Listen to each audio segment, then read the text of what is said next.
Olá, alunos dos 8º anos da Escola Municipal João Salto. Sou Keila, professora de Ciências, e hoje nós vamos dar início à nossa apostila de Ciências, livro 3, capítulo 12, Movimentos Vegetais, das páginas 3 a 11. Nesse slide, e seguindo a página 4 da apostila, nós temos os tipos de movimentos. Então, nós temos os tropismos e os nastismos. Os tropismos é em resposta aos estímulos direcionados, então é uma resposta irreversível e lenta. Ele pode ser tanto positivo, quando o movimento ocorre no sentido de se aproximar do estímulo, e negativo, quando o movimento ocorre no sentido de se afastar do estímulo. Os nastismos, em resposta a estímulos dispersos, não dependem da direção. A resposta é reversível e rápida. Então, nós temos uma variação no teor hídrico, ganho ou perda de água. Esse slide agora é referente à página 5. Nós vamos falar sobre as auxinas. Então, embora atualmente muitas auxinas sejam sintetizadas pela indústria química, a única produzida naturalmente é o ácido indolacético, que é o AIA, tá? Então, as auxinas, o local de produção é a gema apical do caule. Quais são as funções? Tropismo, os movimentos dos vegetais, enraizamento de estacas, dominância apical da ponta do caule e o desenvolvimento do caule e da raiz. O que as auxinas estimulam, né?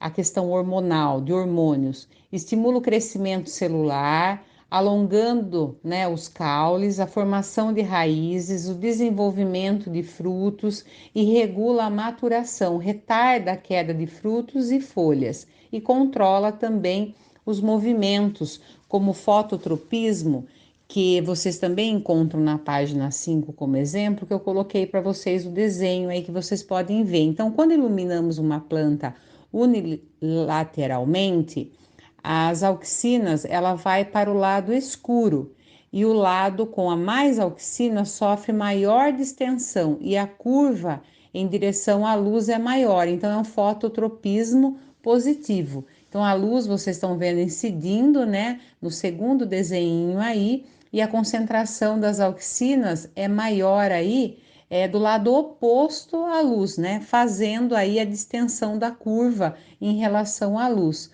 Quando a luz incide aí na parte de cima, que ela é distribuída igualmente, né, para os lados dos vegetais, você tem aí ela indo aí para a parte de baixo aí, né, fugindo exatamente da luz, dessa concentração.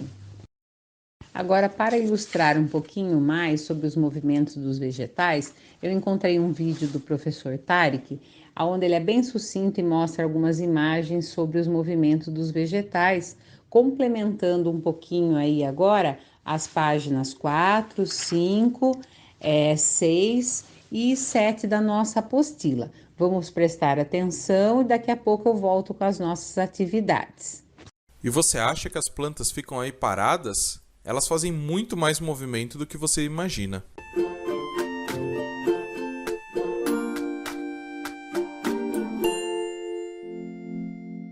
Bem-vindo, alunos e curiosos de plantão. Meu nome é Tarek e hoje nós vamos falar sobre os movimentos vegetais. Os movimentos vegetais, eles podem ser classificados em dois tipos: os movimentos de curvatura ou de crescimento e os movimentos de locomoção ou deslocamento. Então a gente vai começar a falar sobre os movimentos de curvatura, começando pelos tipos tropismo, que são crescimentos direcionais de uma planta em resposta a algum estímulo externo, sendo positivo quando ele cresce em direção ao estímulo ou negativo quando ele cresce em direção contrária a esse estímulo. Aí nós temos vários diferentes tropismos, como, por exemplo, o tigmotropismo, que ocorre quando uma planta entra em contato com um objeto sólido e começa a crescer em volta dele. Por exemplo, as plantas trepadeiras ou as plantas que possuem gavinhas, que crescem enroladas como suporte. Temos também o hidrotropismo, que é o movimento orientado para a água.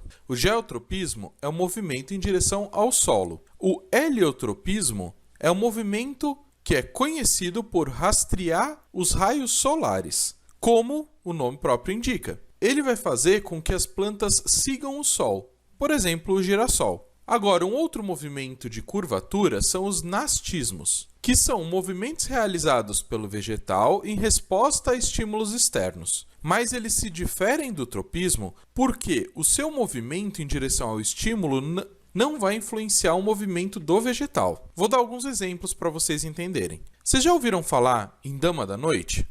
Ela é um exemplo de fotonastismo, pois a planta, quando recebe os raios do sol, tem a reação de fechamento, que está relacionado com a planta em si, não com o movimento dela em direção ou contra esse estímulo. Entendeu? Outro exemplo é o tigmonastismo. E o melhor exemplo são os tentáculos das folhas das droseras. Eles, quando são irritados por um inseto, se dobram para o interior da folha. Um outro exemplo da mesma planta da drosera é o quiminastismo.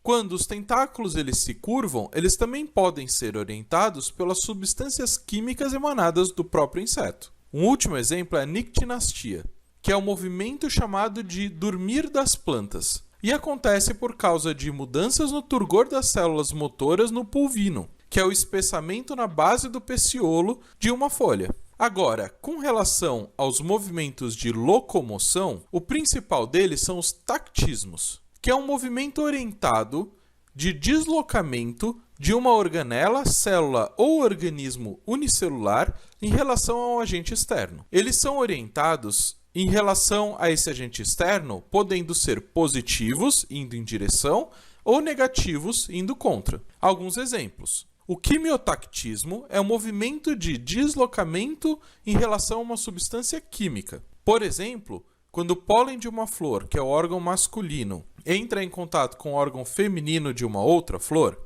os anterozoides começam a crescer à procura do órgão feminino, que é o arquegônio. Temos também o aerotactismo, que é um movimento que tem como base o elemento químico oxigênio. Por exemplo, algumas bactérias que vão em direção ao oxigênio. E nós temos também o fototactismo, que é um movimento de deslocamento em relação à luz solar.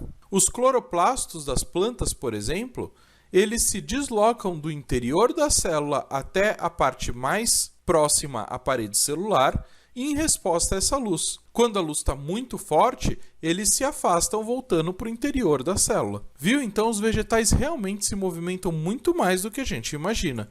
Eu espero que vocês tenham gostado da aula, curtam, compartilhem e se inscrevam no canal para novas aulas de biologia.